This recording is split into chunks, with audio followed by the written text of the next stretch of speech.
मैं फिर से एक बार बताना चाहूँगा कि योग जो है वो अनुशासित जीवन, डिसिप्लिन्ड लाइफ के लिए है।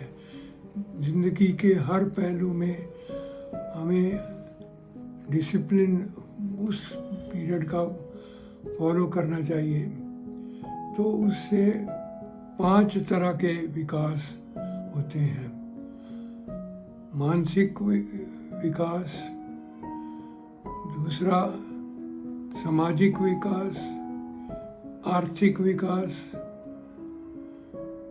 और चौथा जो है हेल्थ केयर, हमारा स्वास्थ्य का विकास है, और फिर आत्मिक विश्वास है। तो ये 5 हैं। उसमें सबसे पहले जो है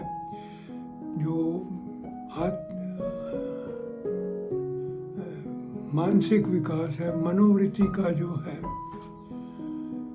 ठीक होना, वो सबसे पहले और ज़रूरी है। जब हमने कुछ भी काम करना हो तो पहले वो दिमाग से निकलना ही चाहिए। पहले हमको सोचना पड़ता है कि हमने करना क्या है, तो तभी हम काम करते हैं। तो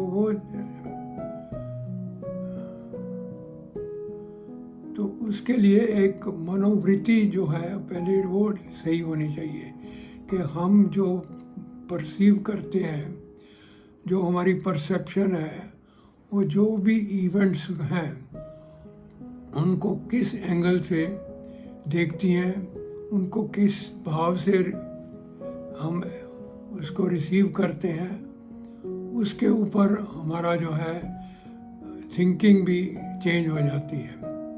तो इसलिए सबसे पहले उसने मनोवृत्ति पे जोर दे रखा है। मनोवृत्ति मतलब नज़रिया, मेंटल माइंडसेट है, एटीट्यूड है, माइंड का एटीट्यूड है, ये चीज़ों के ऊपर इम्पोर्टेंस है। तो माइंड का जो परसेप्शन है वो डेवलप कैसे होता है, उसमें 5 उसने बताए हैं। प्रत्यक्ष प्रमाण, विपर्य,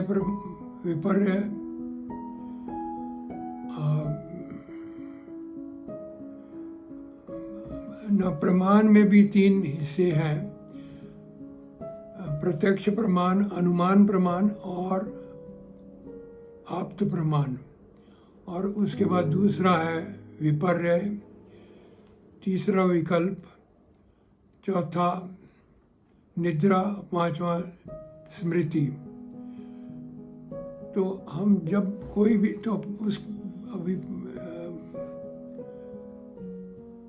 प्रमाण में सबसे पहले हम प्रमाण लेते हैं कि कोई भी वेरीफाइएबल जो है काम, उसको प्रमाण कहते हैं।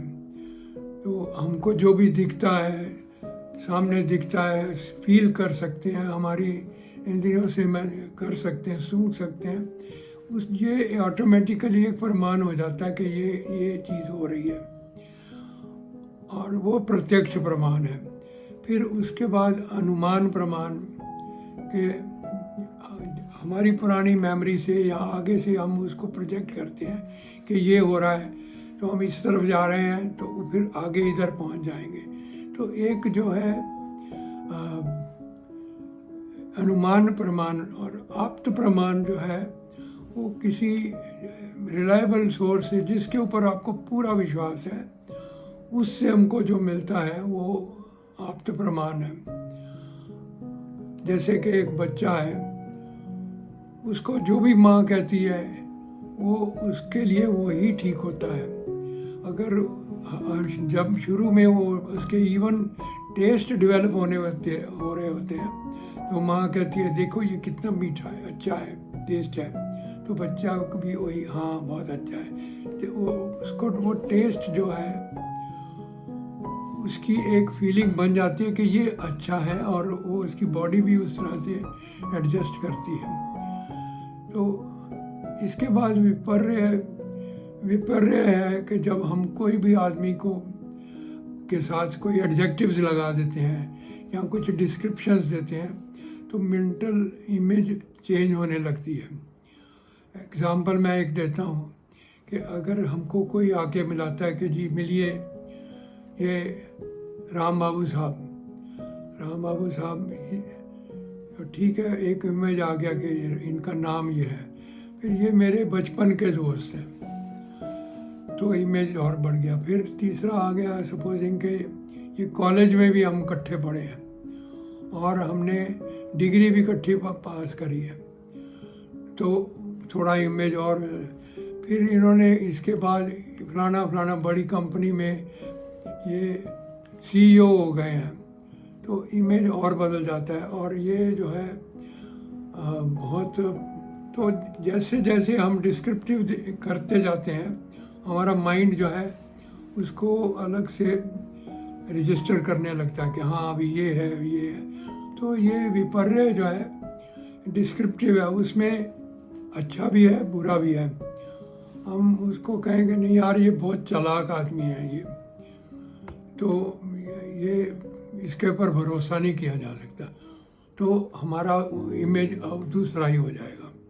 आदमी वही है, लेकिन अभी जो कहने वाला है, जो उसको बताने वाला है, उसके बाद से ही हमारा इमेज जो है थोड़ा बदलने लगता है।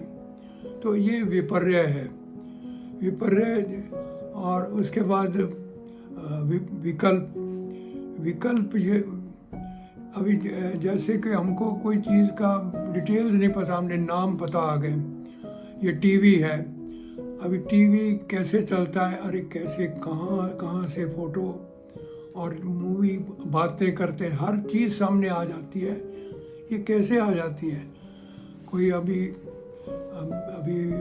मोबाइल है उसमें कि ये सिम कार्ड है, हमको नाम मालूम है कि ये सिम कार्ड है, अरे तो हमको लगता है हमको पता है कि सिम कार्ड क्या होता है, लेकिन हमको कुछ डिटेल नहीं पता कि वो कैसे एक्ट करता है, कैसे वेव्स आती हैं, कैसे वो छोटे से कार्ड में सब कुछ आकर के हमको ट्रांसमिट करता है।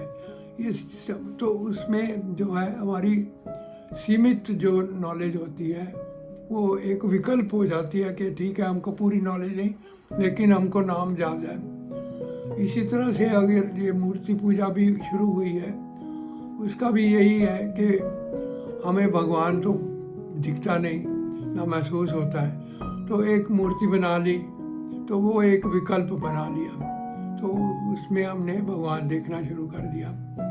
तो ये, तो उसके बाद निद्रा जो है उसमें भी हमारा जो है जैसे हमारी सबकॉन्शियस माइंड है वो एक तरह से निद्रा की तरह ही है। अभी इसमें मेरे को अभी मैं एक एग्जांपल देता हूँ। एक हमारा इंडिया का बड़ा प्रोमिनेंट इंजीनियर था विश्वेश्वरैया जो है, वो एक दिन ट्रेन में जा रहा था, सो रहा था, सोते सोते उठा, अचानक उठा और चेन खींच दी। अरे क्या हो गया, चेन क्यों खींच दिया? कहता नहीं कुछ गड़बड़ है। कैसे गड़बड़ है, तुम्हें कैसे पता है?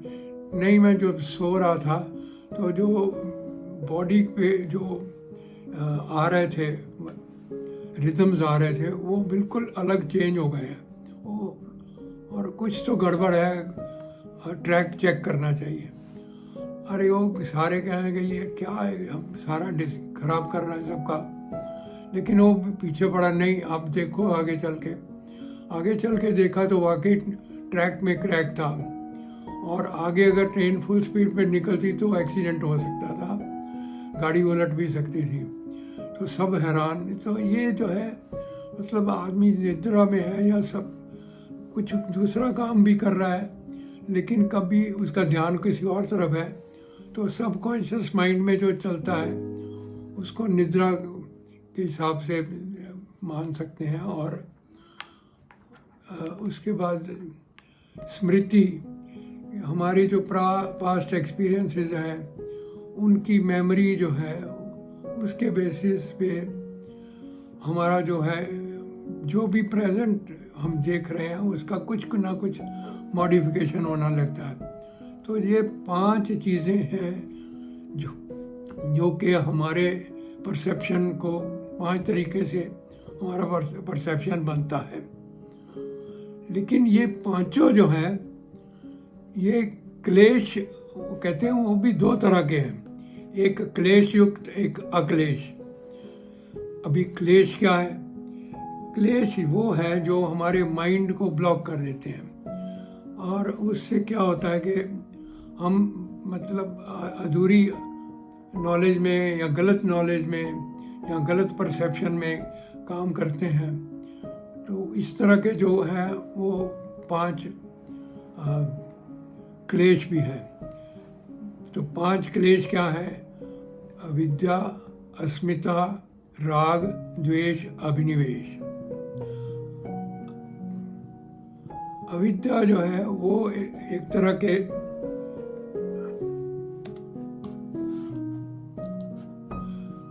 हमारी अधूरी नॉलेज है, या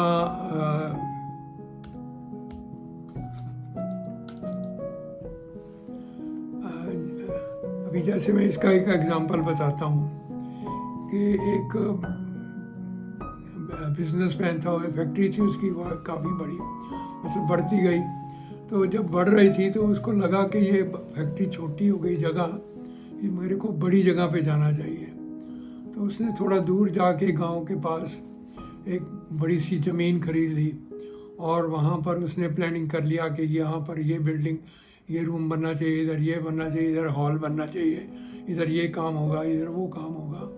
उसने सारा मन में प्लान कर लिया। अब उसने एक आर्किटेक्ट को बुलाया कि भैया ये जो है इसका प्रॉपर प्लान बना दो, और मैं ये आपको आइडिया देता हूँ, उसके हिसाब से ये जो है आप प्लान बना दो। तो वो प्लान बनाने के लिए उससे पूछा क्या चार्जेस लोगे।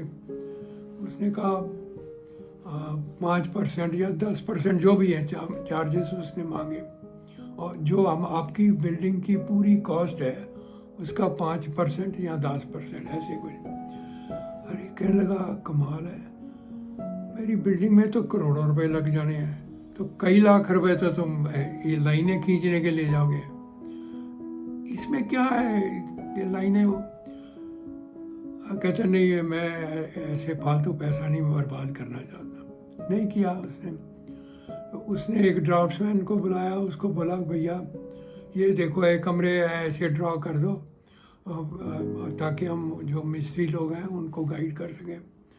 और मिस्त्रियों से पूछ लेना कि भैया ये जो है हम यहाँ दीवार बनानी है इसकी, तो वो बोलते थे कि साहब इसमें फाउंडेशन लगेगा, ये करेगा, वो करेगा। मतलब जो मिस्त्रियों के कहने के हिसाब से उसने बिल्डिंग खड़ी करनी शुरू कर दी, और अपना सोच लगाया कि ये कमरे बना। तो पूरी बिल्डिंग करीब करीब तैयार हो गई। अब उसकी वायरिंग हो रही है। तो ऊपर से बारिश का मौसम आ गया। अब बारिश का मौसम आ गया तो वहाँ पर पूरा आसपास मट्टी जो है वो एकदम पानी भरने लगा। तो अभी उधर इलेक्ट्रिकल काम चल रहा था, वो ठक ठक ठक ठक, तो उसमें बिल्डिंग में धड़क सी आ रही थी। तो अचानक क्या हुआ, बिल्डिंग एकदम नीचे गिर गई। अभी ये क्या हो गया? अब ये उसने अपनी तरफ से पूरी बिल्डिंग बना ली, मिस्त्री लोग कहे ये सब इधर पिलर है इसमें कर लो, लेकिन जो मिट्टी में कितनी स्ट्रेंथ थी वो प्रॉपरली नहीं समझ पाया। वो आर्किटेक्ट या जो भी सिविल इंजीनियर है वो उनसे पता, वो अच्छी तरह से बता सकते हैं तो क्या करना है। और वो पूरी बिल्डिंग गिर गई, उसमें 2 आदमी भी मर गए और उसको कितना भारी नुकसान हुआ। अभी उसने कुछ 2, 4, 5 लाख रुपए बचाने के लिए अपना करोड़ रुपए का नुकसान कर दिया।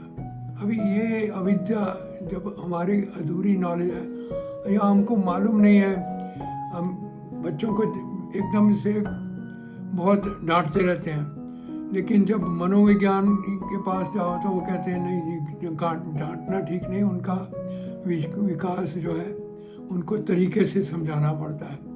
तो मतलब ये आम इन जनरल जो है अविद्या बहुत प्रिवेलिंग होती है। तो इसलिए जो है जब तक हमें प्रॉपर नॉलेज नहीं है, आगे का मेंटल पिक्चर नहीं है कि ये हम करेंगे तो क्या होगा, क्या उसके आगे करेंगे तो क्या होगा, जब तक ये पूरा नहीं है तो कहीं ना कहीं गलती होगी।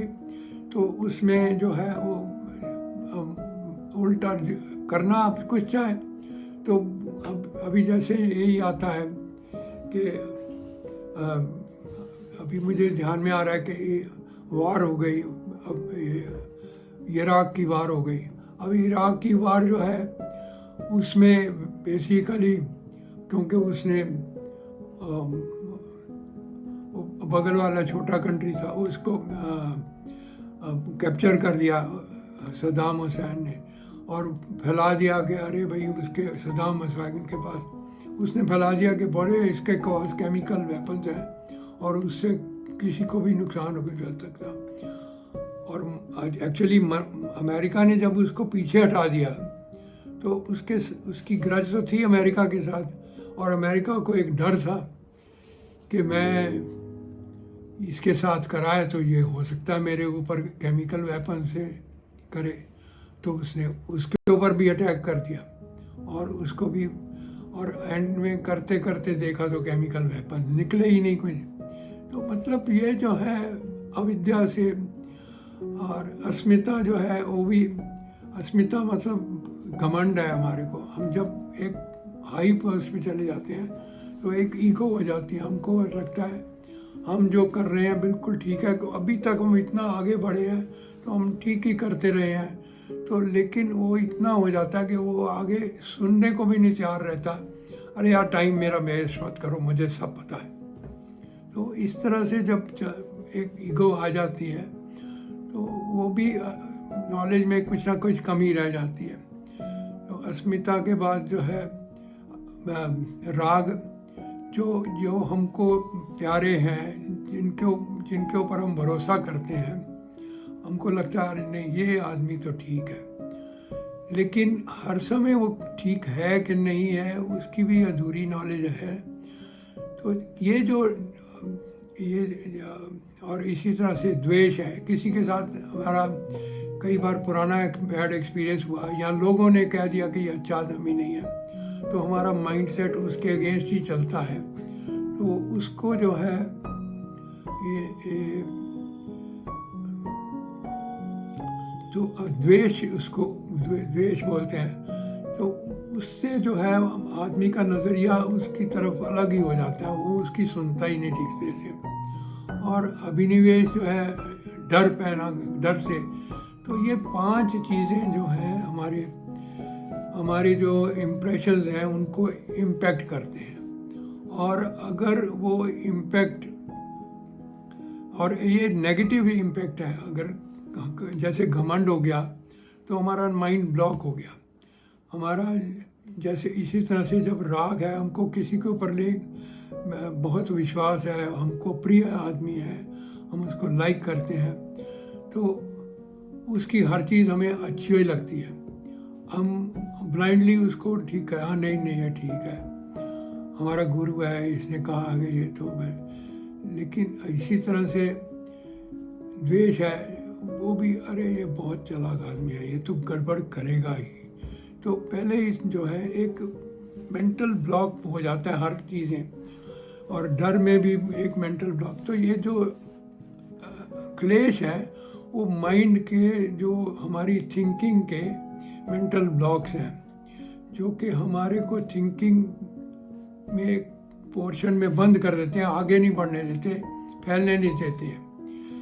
मन जब ओपन होता है तभी हम आगे मतलब और ज़्यादा से ज़्यादा अपनी नॉलेज गेन कर सकते हैं। माइंड का विकास जो है तभी होगा जब हम हमेशा सीखते रहें, हमेशा माइंड को ओपन रखें।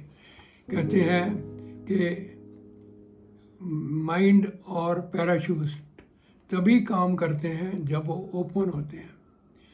तो ये एक बड़ी अच्छी एग्जांपल है कि माइंड को जो ब्लॉक करने वाले हैं वो क्लेश होते हैं। तो उनका हमारी थिंकिंग के ऊपर हमेशा प्रभाव रहता है। तो हम जो तो इस तरह से उसने कहा कि 5 तरह से जो हमारे परसेप्शंस बनते हैं, पांचों के ऊपर क्लेश का प्रभाव भी हो सकता है। तो जो क्लेश के प्रभाव, तो हमको ये ऑब्ज़र्व करना चाहिए हमको कि हम किसी क्लेश के प्रभाव से तो नहीं अपना डिसीजन ले रहे। तो ये जो है हमारी मेंटल वृत्ति जो है वो इस तरह से डेवलप होती है। तो हमारी इसको मनोवृत्ति का डेवलपमेंट का ये तरीका है कि हम रेगुलरली जो भी करें तो हमको रिव्यू करें कि हम लोग जो है सही है, आगे जाके सही है, मैक्सिमम नॉलेज गेन करते रहें। तो वो जो है इससे मन का विकास बढ़ता जाएगा। तो ये हुआ मानसिक विकास का। अभी इसके आगे जो है मैं अगले एपिसोड में लूँगा। आज के लिए मैं